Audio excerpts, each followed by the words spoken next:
बिस्मिल्लाहिर्रहमानिर्रहीम। Welcome to Anosha kitchen. आज मैं आप लोगों के लिए बहुत ही मज़ेदार दाल माश की रेसिपी लेकर आई हूँ। अभी तक अगर चैनल सब्सक्राइब नहीं किया तो चलिए जल्दी से सब्सक्राइब कर दें।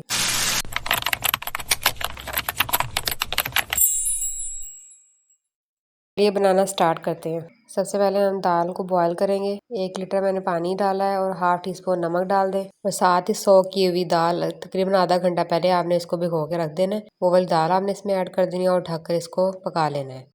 दाल को आपने अच्छे से गला लेना है। जब वो गल जाए तो इसको छान के एक साइड पे रख दें। अब हमने मसाला तैयार करना है। उसके लिए आपने 1 कप ऑयल को अच्छे तरीके से गर्म कर लेना है, जिसके अंदर आपने प्याज डाल देने हैं चॉप किए हुए और उनको फ्राई कर लेना है। प्याज अब थोड़े से सॉफ्ट हो जाएंगे तो इसके अंदर आपने अदरक लहसुन का पेस्ट ऐड कर देना है 2 टेबल स्पून।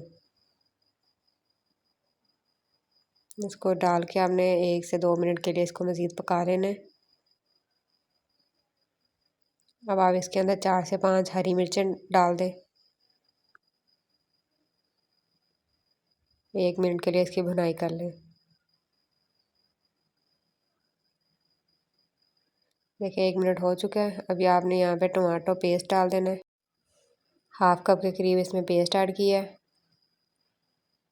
इसको अच्छे तरीके से भून लें। तो बहुत अच्छे तरीके से इसकी भुनाई हो चुकी है। अब इसके अंदर हम मसाले ऐड करेंगे। 1 tablespoon red chilli, 1 tablespoon हल्दी और 1 टेबल स्पून नमक।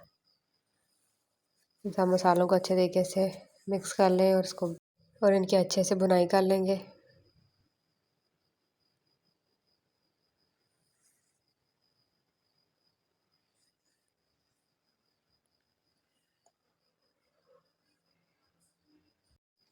तकरीबन 3 से 4 मिनट अच्छे तरीके से इसको भून लें और फिर इसके अंदर आपने बॉयल की हुई दाल माश ऐड कर देनी है।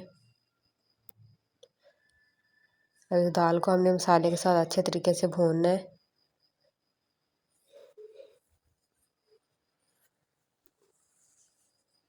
यहाँ पे आप जितनी ज़्यादा इसकी भुनाई करेंगे उतनी ही मज़े की दाल बनकर तैयार होगी।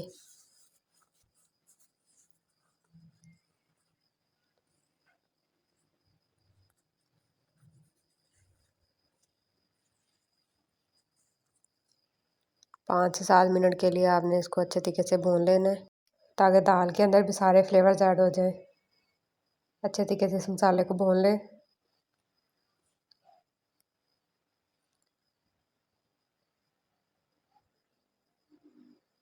दाल में मेन चीज़ ही इसकी भुनाई है। जितनी अच्छी भुनाई होगी उतनी ही मज़े की आपकी दाल बन के तैयार होगी।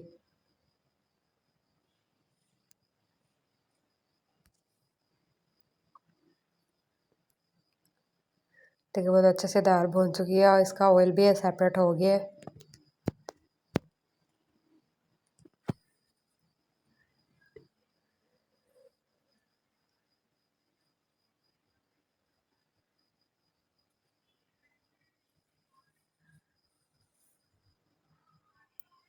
अब यहाँ पे आपने इसके अंदर 1 टेबल स्पून आपने लेमन जूस ऐड करना है और ½ कप आपने इसमें दही ऐड करना है। दो चीज़ें डाल के आपने अच्छे तरीके से इसको भून लेना है। जब तक दही का पानी खुश्क होता है आप इसको भून लें और फिर हम देख लेंगे जितना इसमें कोई गुंजाइश हो फिर हम मज़ीद पानी डाल के दाल को अच्छे तरीके से गला लें। ये देखिए अच्छे तरीके से ये भुन चुका था। अब इसके अंदर आपने ½ कप के करीब पानी ऐड करना है ताकि दाल जो है मज़ीद उसमें जो थोड़ी बहुत कसर है वो अच्छे तरीके से पक जाए। उसको ढक के आप उसको पका लें 2 से 3 मिनट के लिए। ये देखिए दाल बहुत अच्छे से गल चुकी है। अब आपने इसके अंदर थोड़ी सी हरी मिर्चें और अदरक डाल देना है। यहाँ पे 1 टेबल स्पून गरम मसाला और 1 टेबल स्पून धनिया पाउडर ये डाल के अच्छे तरीके से भून लें।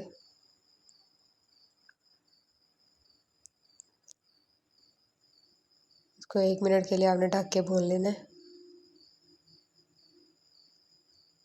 देखिए 1 मिनट हो चुका है। बहुत अच्छे से दाल पक चुकी है। अब हम इसको सर्विंग बाउल में निकाल लेंगे। इसमें सर्विंग बाउल में निकाल के अब हम इसका तड़का तैयार करेंगे। 2 से 3 चम्मच आपने इसमें ऑयल के ऐड करने हैं। जब ऑयल अच्छे से गर्म हो जाए तो इसके अंदर आपने red and green chillies add करनी है। थोड़ा सा अदरक डाल दें स्लाइस करके, और फिर इसके अंदर 1 टेबलस्पून आपने ज़ीरा ऐड करना है। मैं इसको थोड़ा सा पकाएंगे, फ्लेम बंद करेंगे और इसको आपने दाल के ऊपर डाल देना है। थोड़ा सा हरा धनिया डालें ऊपर। दाल हमारी रेडी है। नान या चपाती के साथ इसको सर्व करें। बहुत ही मज़ेदार और यमी बनकर रेडी है दाल। ज़रूर बनाइएगा आप, और साथ ही मेरे चैनल को सब्सक्राइब कर दें ताकि इसी तरह की मज़े की वीडियोस आप तक पहुंचती रहें। लाइक और शेयर करना मत भूलिएगा। Thanks for watching Anusha kitchen.